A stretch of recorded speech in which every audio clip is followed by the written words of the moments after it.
আর বন্ধুরা, আজকে আমি রান্না করছি বাদাম দিয়ে কলমি শাক ভাজা। তেল দিয়ে দিলাম। আমি দুটো শুকনো লঙ্কা মাঝখান থেকে দু অর্ধেক করে দিলাম। মাঝখান থেকে যদি দু অর্ধেক করে না দাও, এটা ফেটেও যাবে, ফেটে গিয়ে মুখে চোখে ছিটকে যাবে। আর শুকনো লঙ্কা ভাজার যে গন্ধটা, সেটা রান্নার সঙ্গে মিশবে না। তাই জন্য আমি দুভাগ করেই সবসময় তরকারিতে শুকনো লঙ্কা ফোড়ন দিই। একটু থেতো করা রসুন দিলাম। রসুনটা একটু ভাজা ভাজা করে নেব। রসুন ভাজলে যে গন্ধটা বেরোয় না, সেটা ভীষণ ভালো লাগে। একটু ভাজা হয়ে গেছে, তো আমি লঙ্কা আর পেঁয়াজ কেটে রেখেছিলাম, কাঁচা লঙ্কা আর পেঁয়াজ।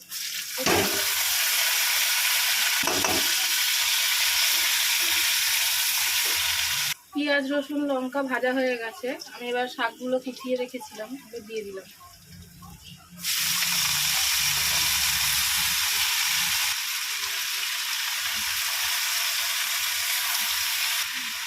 দেবো একটু লবণ, হলুদ।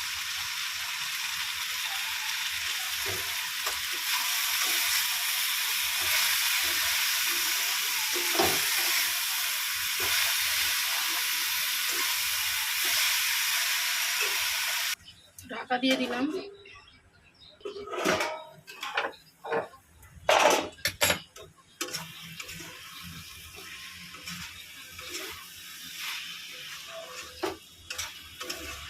দেবো একটু চিনি।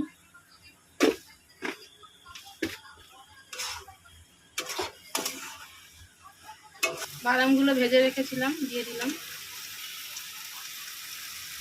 বাদাম আমি কলমি শাক ভাজাতে দিই না, লাল শাক ভাজলে বাদাম পোস্ত দিয়ে লাল শাক ভাজা করি। কিন্তু বাদামগুলো অনেক দিন ধরে রয়েছে, তো বাদামগুলো নষ্ট হয়ে যাবে, বন্ধ হয়ে যাবে। তাই জন্য ভাবলাম যে ভেজে দিয়ে দিই। প্রথমবার করলাম বাদাম দিয়ে কলমি শাক ভাজা, খেয়ে দেখি কিরকম লাগে।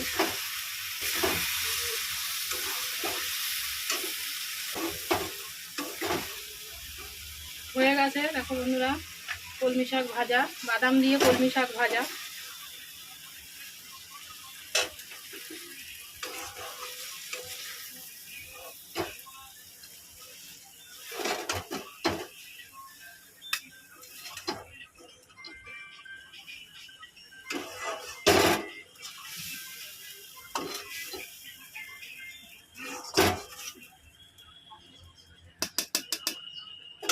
দেখো বন্ধুরা, বাদাম দিয়ে কলমি শাক ভাজা রেডি।